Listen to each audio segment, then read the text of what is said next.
SVP abonné, vous pour me donner plus de force. L'histoire de la naissance de Jésus-Christ, selon l'évangile de Matthieu, est centrée sur des événements significatifs, notamment la conception miraculeuse, la visite des mages et la fuite en Égypte pour échapper à la menace d'Hérode.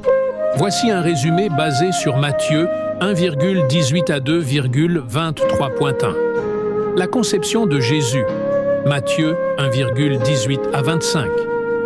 Marie, fiancée à Joseph, se retrouve enceinte par l'action du Saint-Esprit avant leur union.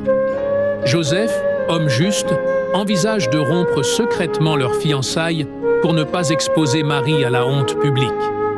Cependant, un ange du Seigneur lui apparaît en songe et lui dit « Joseph, fils de David, ne crains pas de prendre Marie pour femme, car l'enfant qu'elle a conçu vient du Saint-Esprit. » L'ange lui révèle que l'enfant sera nommé Jésus, car il sauvera son peuple de ses péchés.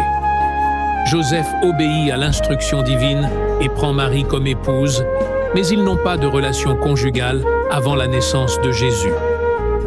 Deuxième, la visite des mages et la menace d'Hérode, Matthieu 2.1 à 12. Après la naissance de Jésus à Bethléem, des mages venus d'Orient arrivent à Jérusalem, guidés par une étoile. Ils demandent « Où est le roi des Juifs qui vient de naître ?» Le roi Hérode, alarmé par cette nouvelle, consulte les prêtres et scribes qui lui indiquent que le Messie doit naître à Bethléem, selon la prophétie de Michée. Hérode demande aux mages de trouver l'enfant et de lui rapporter sa localisation, prétendant vouloir l'adorer. Les mages poursuivent leur route et trouvent Jésus avec Marie. Ils se prosternent, lui offrent de l'or, de l'encens et de la myrrhe. Avertis en songe de ne pas retourner auprès d'Hérode, ils repartent par un autre chemin.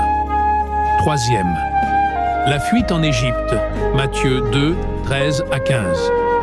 Un ange apparaît à Joseph en songe et lui ordonne de fuir en Égypte avec Marie et l'enfant, car Hérode cherche à tuer Jésus. Joseph obéit immédiatement, et la famille reste en Égypte jusqu'à la mort d'Hérode. Cela accomplit la prophétie. J'ai appelé mon fils hors d'Égypte. Quatrième, le massacre des enfants et la mort d'Hérode. Matthieu 2, 16, 18.